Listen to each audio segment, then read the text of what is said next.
예, 직업 카드는 원래 진로지도 상담할 때 개인의 특성, 내담자의 특성을 파악하는 게 굉장히 중요하거든요. 근데 뭐 지금까지는 주로 아시다시피 표준화된 검사를 많이 활용을 했습니다. 뭐 적성 검사, 흥미 검사, 가치관 검사 등등등.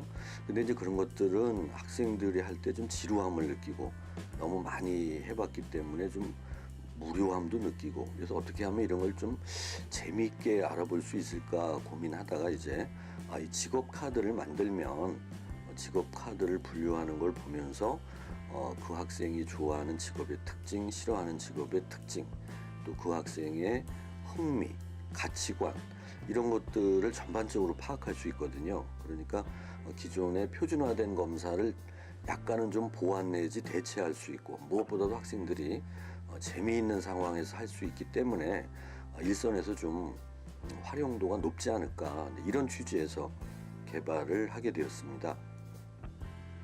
직업카드를 사실 뭐 최초로 개발해서 이제 보급해서 활용하기 시작했는데, 그러다 보니까 이제 뭐 다른 단체나 기관 혹은 뭐 개인분들이 카드를 많이 개발을 했더라고요. 무엇보다도 이제 우리 카드는 그 개발 절차가 굉장히 과학적이고 표준화된 따라야 할 절차를 충실히 따랐고, 또 무엇보다도 이제 학과나 직업과 관련해서 가장 최신의 이런 명칭들이 들어가도록 계속 업데이트를 하고 있고, 또 일선에서 활용하는 분들 입장에서 볼 때는 무엇보다도 이게 재미만 있어서는 안 되거든요. 이 재미의 끝에는 유용성이 있어야 되는데, 이제 우리 직업 카드의 지침서를 보시면 과연 이 카드를 개발한 사람이 이 활동을 왜 하라고 했을까, 그 의도를 충분히 알고, 자 그렇다면 내가 이거를 어떻게 진행해야 그 의도가 충분히 살아날 수 있을까,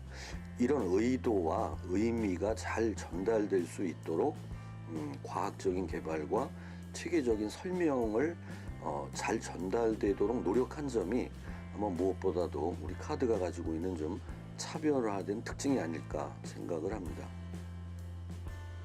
네, 우리 직업 카드가 이제 이렇게 두 번째 버전이 나왔는데, 이거를 이제 두 번째 버전을 새롭게 만들 수밖에 없는 특수한 상황을 말씀드리면, 아시다시피 정보는 자꾸 변하죠. 이러다 보니까 직업 세계도 변하고, 그래서 우리가 처음에 만든 직업 카드를 가지고 계속 활용하기에는 약간 시대에 뒤떨어진 면들도 있고, 이 카드 속에 들어와야 할 직업 중에 미처 들어오지 못한 것도 있고, 좀 빠졌으면 하는 직업인데 들어있는 것도 있고, 그런 것들을 선별해서 종합적으로 이 시대 청소년들이 꼭 알아야 할 직업, 또 알아두면 좋을 직업, 잘 모르고 있지만 미래 직업 세계 변화를 볼 때 이때쯤은 이 정도 직업은 숙지하고 있어야 되지 않을까, 이런 것들을 위주로 했고, 또 처음에 요 이제 박스도 종이로 했었거든요. 그래서 이제 일선에 선생님들이 이제 몇 번 쓰고 나면 자꾸 이렇게 좀 헤어지고 이래가지고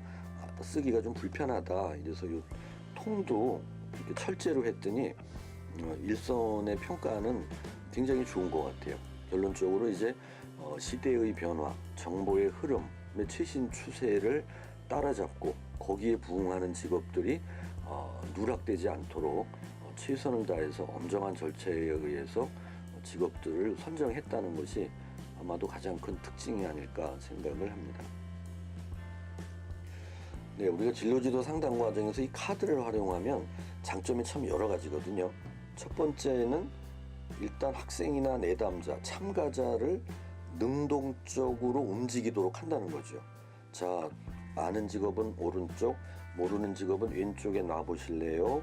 선생님이나 상담자는 이렇게 말하지만 이걸 오른쪽에 놓고 왼쪽에 놓는 건 결국 참가자가 해야 됩니다. 그래서 수동적이지 않고 능동적이다. 그리고 선생님이나 상담자가 참가자가 이거 분류하는 걸 가만히 살펴보면 많은 정보를 얻어낼 수 있습니다. 저 친구는 고등학교 3학년인데 저 직업도 모르는 쪽으로 가네. 그럼 직업세계 이해 능력이 좀 떨어지는 건 아닐까? 좋아하는 직업 오른쪽, 싫어하는 직업 왼쪽, 좋지도 싫지도 않은 직업 가운데 놔봐라, 이렇게 얘기했는데, 어떤 학생은 봤더니 좋아하는 쪽에 가는 직업이 전부 다 수입이 높은 직업만 가더라. 저 친구는 직업 가치관이 너무 수입 쪽에만 치우쳐 있는 거 아닌가? 직업 가치관이 잘못됐다면 상담이나 컨설팅을 통해서 내가 좀 수정해 줘야 되는 거 아닌가, 이런 것들을 하나하나 포착해낼 수 있고, 그리고 지필검사처럼 검사하고 다음 주에 결과 나오면 또 불러가지고 해석 상담 해주는 게 아니라, 이것은 학생과 선생님, 학생과 상담자가 앉아서 그 자리에서 분류가 끝나고 코멘트와 피드백이 끝나고 모든 것이 원스톱으로 다 이루어진다는 것, 이런 것들이 무엇보다 큰 장점이고, 하나 더 첨가한다면 참가자들이 흥미를 가지고 재미있게 여기에 몰입을 한다. 그리고 재미가 끝나면 상담자나 선생님이 전달하려는 지식이나 내용이 아이들의 머릿속에 자연스럽게 접수가 된다. 그러니까 굉장히 좋은 도구라고 저는 생각을 합니다.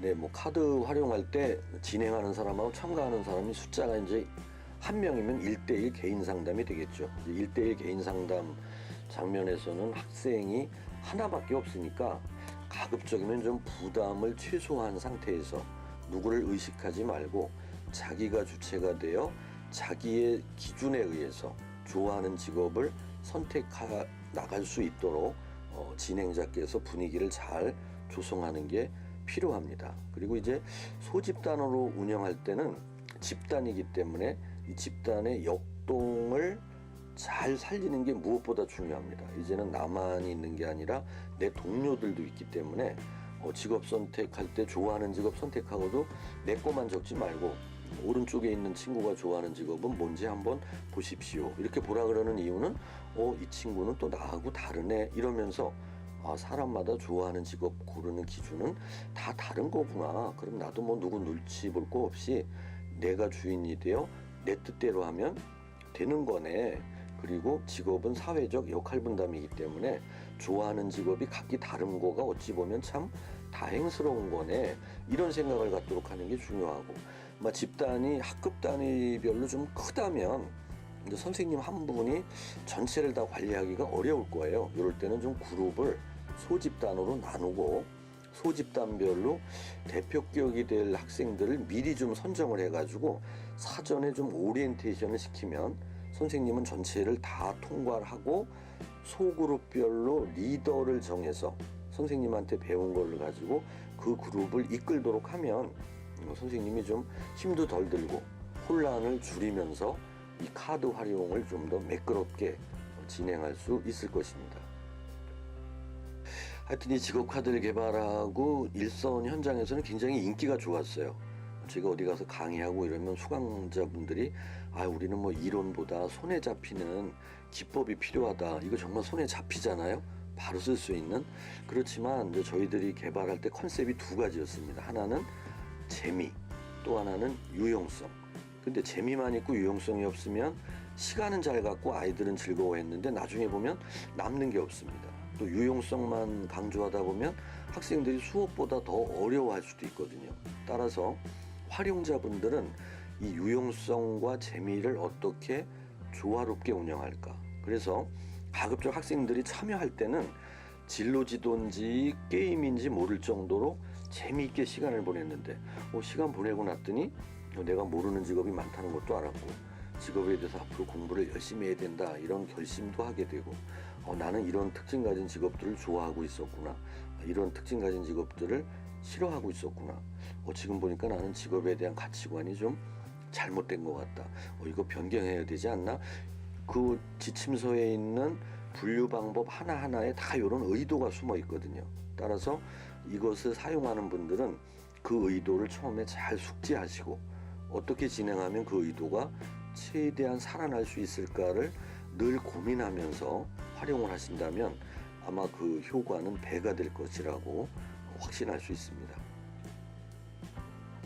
네, 저희들이 처음에 직업카드 개발할 때는 두 종류였거든요. 초등학생용, 중고, 대학생용 이렇게 사용을 하다 보니까 초등학생용은 그런대로 기능을 발휘하고 있었는데 중고, 대학생을 한꺼번에 묶다 보니까 이 지적 수준도 다르고 또 직업 세계를 이해하는 틀도 다르고 이거를 분리를 해야 되겠구나.